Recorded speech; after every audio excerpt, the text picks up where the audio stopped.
各位朋友，今天我们来聊聊岳飞。岳飞是中国历史上一位杰出的军事家和民族英雄，他生活在南宋时期，以精忠报国的精神闻名于世。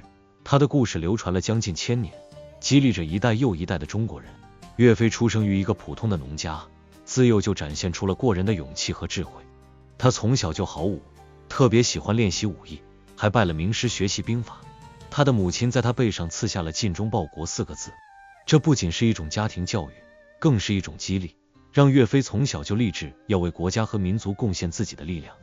这里有个小知识，大家可能经常听到精忠报国，但根据《宋史·岳飞传》的记载，岳飞的母亲实际上在他背上刺下的是尽忠报国4个字，这是宋代的正史记载，也被各地岳王庙的实物碑刻和历史资料所印证。尽忠报国体现了岳飞母亲对他的严格家教，也是岳飞一生的信条。精忠报国这个说法并非宋代原始表述，而是后世结合精忠岳飞、宋高宗赵构亲笔赐其题字和尽忠报国之典故，形成对岳飞精神的高度凝练和颂扬。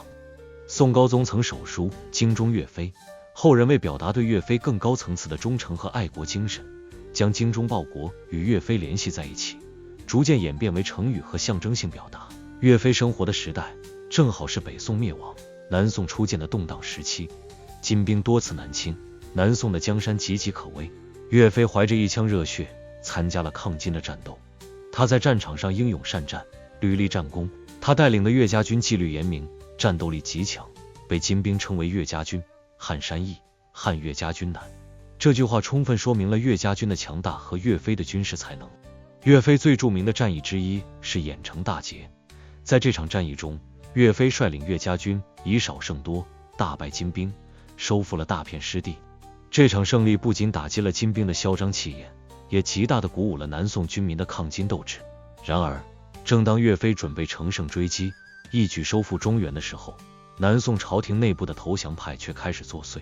以秦桧为首的投降派为了自己的利益，主张向金国求和，他们害怕岳飞的胜利会破坏和谈，于是多次以12道金牌召回岳飞，阻止他继续北伐。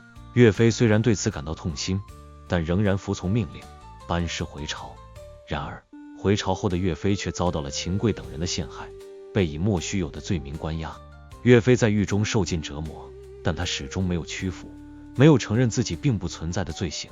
最终在公元1142年，岳飞被秦桧等人以毒酒赐死，年仅39岁。岳飞的死是南宋的一大悲剧，也是中华民族的一大损失。岳飞虽然死去了，但他的精神却永远活在我们心中。他的忠诚、勇敢和爱国精神成为了中华民族的宝贵财富。他的故事告诉我们，无论在什么情况下，都要坚守自己的信念，为了国家和民族的利益，不惜牺牲自己的生命。岳飞的《满江红》这首词更是表达了他壮志未酬的悲愤和对国家的无限忠诚。30功名尘与土，8000里路云和月，莫等闲，白了少年头，空悲切。这几句词激励了无数后人，为了实现自己的理想而努力奋斗。总之，岳飞是一位伟大的英雄，他的故事和精神激励着一代又一代的中国人，他的忠诚和勇敢成为了中华民族的象征。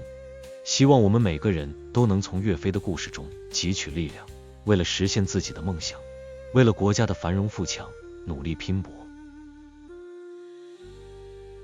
如果你喜欢今天的内容，除了点赞、关注和分享，也可以请我喝杯咖啡哦。你的支持是我最大的动力。感谢大家的观看，我们下期再见。